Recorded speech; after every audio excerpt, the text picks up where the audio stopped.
related to chapter 4. And so I will share my screen now and we will begin that process. So, a couple things here from last week just to pull us back to where we were. We had mentioned last week that we're making sense here of the atmosphere and some atmospheric science concepts, really, so we can begin to examine some environmental issues related to the atmosphere. And of course, the biggest one is global warming, but there are other significant atmospheric related environmental issues, air pollution we can see, air pollution we can't see, and then again, that global warming issue. So, to understand the atmosphere and understand those issues, we have to have some basic knowledge of atmospheric science. And we started with this map. This map describes the basic layers of the atmosphere.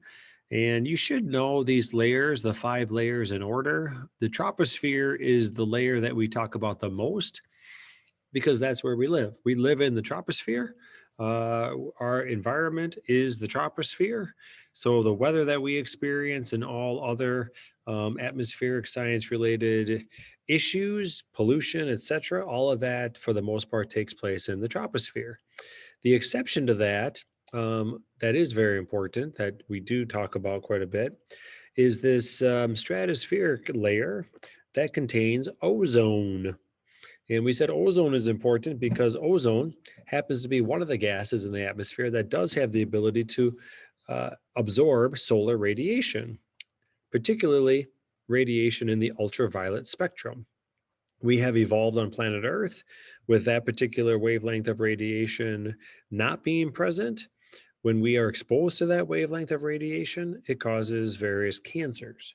So, ozone is a critical component of life on our planet because it filters or absorbs that ultraviolet radiation. It's also why we see this inversion layer in terms of temperature. So, we have this phenomenon where when you start with planet Earth, start at the surface, and you move vertically through the troposphere, temperature goes down. And we said that's a result of the fact that nitrogen, oxygen, and the other gases in the atmosphere are almost completely invisible to solar radiation. So the actual source of heat for our atmosphere is the Earth itself. The Earth is a good absorber of solar radiation. Our atmosphere is not. However, some of the gases in our atmosphere, including carbon dioxide, methane, water vapor, and a few others, are good absorbers of the particular wavelength coming from planet Earth. And so what we see is the part of the troposphere that is closest to the source of heat, the planet, is the warmest. And as we move vertically, temperatures go down until you hit this layer of stratosphere where the ozone is present. The ozone absorbs solar radiation, it heats up. And so we see an increase in temperature in the stratosphere. As that ozone goes down, as you approach the mesosphere, temperature also goes down. Now, there is no ceiling to the atmosphere. And so as we approach this thermosphere, you will notice that the temperatures begin to go back up. And that's not actually, well, there's a couple of things going on there. Number one, when we think of temperature, temperature is really a measure of the kinetic energy of a particle. And so when you approach the thermosphere, if I just plopped you down in the thermosphere, you would not feel warm, even though it appears as though the temperatures go dramatically upward in the thermosphere. What's being measured there are the individual particles of atmosphere that are left. And there's very, very few of them. When you get into altitudes of 400 kilometers above the surface, there's very, very little atmosphere left. There is no ceiling. It isn't as if our atmosphere just magically ends. It just gradually thins until the number of molecules of air or gases is almost, unnoticeable. However, those few molecules, atoms of gases that are present in the thermosphere are moving really, really fast. And so the kinetic energy is high. As a result, if you measure the temperature of any one of those individual particles, the temperature would also be high. It would feel cold because your body would only be bombarded you would only collide with a small number of those gases. However, each individual gas would be warm. All right. So that's kind of an explanation of why temperatures appear to increase as you move vertically through the thermosphere. Okay. So we mentioned these gases, and the big takeaway here, almost 98% of the atmosphere is just nitrogen and oxygen. And so when we talk about carbon dioxide as the main gas, along with methane, water vapor, if we talk about carbon dioxide being the main gas that heats the atmosphere, it doesn't take a lot of carbon dioxide to create an atmosphere that is suitable for life on our planet. And so, as we increase the amount of carbon dioxide, we're not talking about amounts that are really necessarily all that big. The majority of the atmosphere is still oxygen and nitrogen. We can skip that. Albedo. This is something that you will see again. This relates to this concept of heat budget on our planet. Now, the important thing, everyone, is this concept of reflectivity. And when we talk about the temperature of our atmosphere, there are relationships between the amount of solar radiation that is coming in to the earth and the amount of solar radiation that is absorbed and or reflected.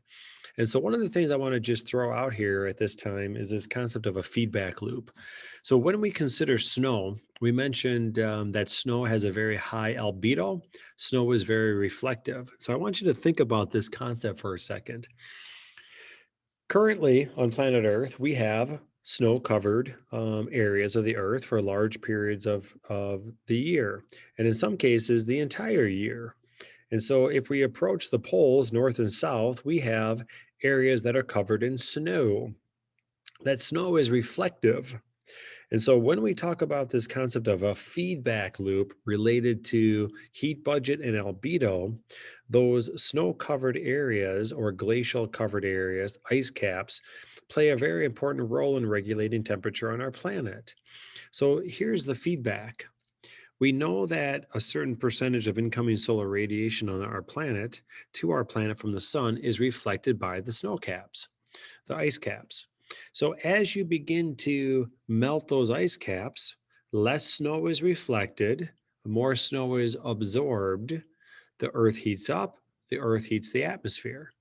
But that causes more of the ice caps to melt, which means that less solar radiation is reflected, more is absorbed, the earth heats up even more, thus heating the atmosphere even more, which melts even more of the ice caps. And so, one of the things that scientists are worried about in relation to this albedo effect is this feedback loop. What happens when those ice caps melt and the amount of solar radiation that is currently being reflected is now absorbed by our planet? So, this concept of albedo is important. You don't have to remember necessarily each of these individual figures, but just know that things like fresh snow it's very reflective. You've all experienced this. Anytime you go outside after a fresh snowfall, it's just so incredibly bright. The roof of our building right now, I have to close the curtains if I sit where I am because it's like a spotlight shining right in the window. Okay, so I want to turn our attention now to this concept of seasons and differential heating of our planet and the effects that differential heating has on the movement of air. Okay. And this is like the classic question, everyone. The classic atmospheric, and it's, some people would argue science question is what causes the seasons? Why do we have seasons on planet Earth? We are currently in winter. Why don't we just have the same consistent temperature year round? And there's a variety of answers. I won't ask you to answer out loud right now, but maybe just think about that. What would your explanation be for why we have the seasons? Now, about 30 years ago, this was a huge misconception in science. It was such a big misconception in science that pretty much every single science classroom, beginning in second grade, really hits on this concept now. And so I personally have noticed a change. Students have a much better understanding of the cause of the seasons on planet Earth than they did even 30 years ago. There's a classic experiment that a scientist did. They went to Harvard graduation the day that Harvard graduates went through their ceremony. They're still wearing their robe, and they asked science majors to explain the seasons. And this is a classic video, scientific video. And the most common answer: in the wintertime, we're further away from the sun. And that is, in fact, completely wrong. Um, the distance from the sun, the Earth's distance from the sun, has very little impact on the seasons at all. But that was the most common answer. And this misconception around the cause of the seasons led to this being a focus. And so let's just touch on this briefly. And this is really, I think, the best diagram. And when we consider this diagram, what we're looking at here are units of energy coming from the sun. And so that's how I want you to think about this. Think about this in terms of units of energy coming from the sun. And when we look at this, the unit of energy that is coming from the sun that's important here, this is kind of described as three arrows worth.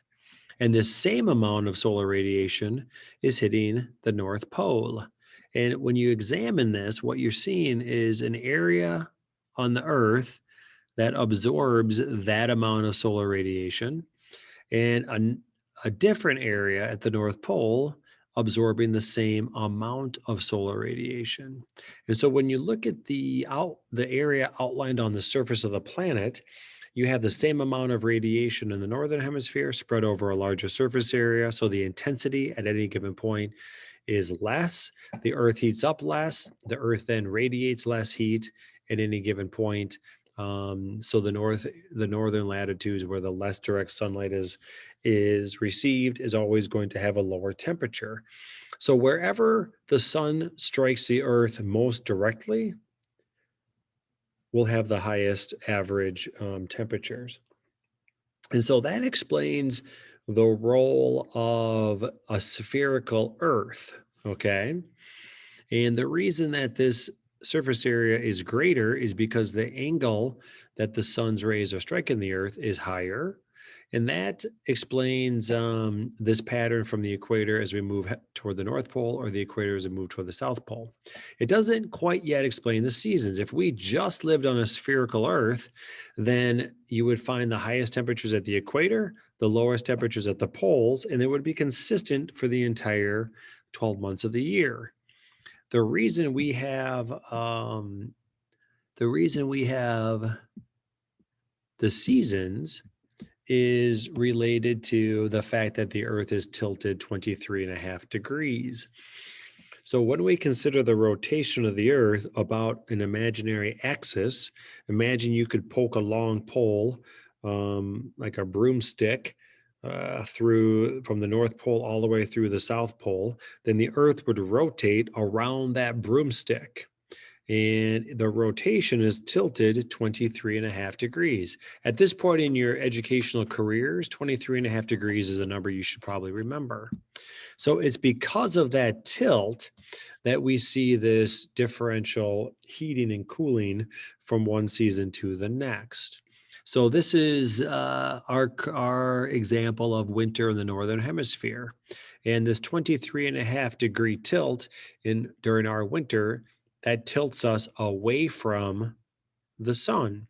So the most direct sunlight is now in the Southern Hemisphere. Now, everyone, here's a trick question. What day of the year would you have to go outside in Verona, Wisconsin to look up and see the sun directly over your head? Just think for a moment. What day of the year would the sun be directly over our heads? Never. The answer is never. The sun is never directly overhead in Verona, Wisconsin. The sun always has a southern component. So the closest it would ever come is on June 21st, roughly, at which time the sun would be directly overhead at 23.5 degrees northern latitude. Okay, that's the longest day of the year. That's the day when the sun is in our sky for the most minutes and hours, and we receive the most solar radiation on that particular day. The opposite is the case. In this particular example, this is our summer, by the way, the Tropic of Cancer. Sun is overhead directly of the Tropic of Cancer. We receive the most solar radiation on that particular day. So it's the tilt of the earth that creates the seasons. And that's something that I'm guessing you all have been over quite extensively. Okay, last thing for today, and then we'll stop. I want to throw this equation out at you. And this is something that if you've taken chemistry, you probably spend some time on the ideal gas law. And it's actually one case where a chemical or a chemistry law applies to something directly. PV equals nRT. You may remember this from chemistry. It's pressure and volume is equal to the amount of a gas, the gas constant, and the temperature. And so whenever you have an equation that is something over here equals something over here with no fractions, then that means if the thing on this side, like pressure, goes up, then everything on the other side of the equal sign, this side of the equal sign, also has to go up. And so right now, what I would like to do is relate the ideal gas law to this concept of and the relationship between pressure and temperature. This assumes a constant volume, pressure and temperature. What happens to the temperature of a gas when pressure goes up? What happens to the pressure of a gas when temperature goes down? And when you're a kid, you learn that warm air rises. Have you ever heard that before? Warm air rises. But what I would like to do is change uh, your view of that from warm air rising. A more sophisticated way to look at that is to think of air as moving from an area of high pressure to an area of low pressure. And air can do this horizontally across the earth or vertically. By the way, we call that wind. Okay, so what's the relationship between the pressure of a volume of air and temperature? And in your head, air moves from high pressure to low pressure. Okay. So this is going to become important when we consider what happens to a volume of air as it moves vertically. And we call this process adiabatic, cooling and heating. And what you have to remember about this that's important, if you take a volume of air at the surface of the earth and you move that volume of air vertically through the atmosphere, you move it upward. Okay. As you move upward, the pressure on that volume of air goes down. Air pressure goes down as you move vertically. If air pressure goes down, then the temperature of that volume of air also goes down. Okay. And so what you see is this phenomenon where as air moves vertically through the atmosphere, it cools. Okay. And then the opposite is the case when that air falls back to Earth. As it's falling back to Earth, the pressure increases and the temperature increases. Now, why is that important? The reason that's important is because every volume of air, even in a desert, contains some percentage of water in the vapor form. And if you have water as a gas, you can turn that water into a liquid by cooling it. And so, as a general rule, when you take a volume of air and you move it vertically through the atmosphere, that volume of air cools and any vapor condenses into a liquid. We see that visually as clouds. Clouds are made of water liquid. And the reason you know it's a liquid is because you can see it. Water vapor is invisible. So anytime you have water that you can see, it has to be either a liquid or a solid. You cannot see water in the vapor form.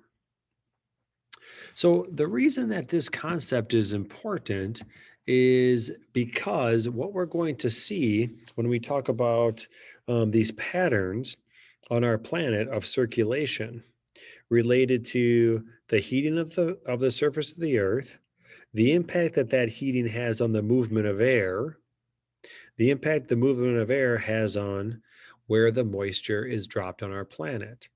At the end of this chapter, you're going to see an extensive description of what are called biomes. And the biomes are generalized areas on the planet where you find certain ecological spaces, habitats. Okay. And those are directly related to this process of heating the surface of the earth and how that results in the movement of air. All right. So I want to leave you with that today as kind of a preview of the end of the chapter. And what I would like to make sense of tomorrow is this movement of air and how that movement of air creates these convection cells and how those convection cells then result in large scale movement of air on our planet, which results in these very predictable biomes. Let's see if I have a picture of it to leave you with. Oh, yeah. So, what we see are very consistent areas on our planet where we find deserts. Those deserts are very dry. Just to give you a little preview, where we tend to find deserts, we find air that is falling from the sky. Air that is falling is warming. Air that is warming does not condense vapor very easily. And so you tend to have air that is warm and dry. Where we find air within those convection currents that is rising, we find condensation occurring. That's where we tend to find rainforest biomes. And so I would like to study these patterns and relate those patterns to this map right here. All right. But I'm going to save that for tomorrow. All right. So I want to get started then on something today.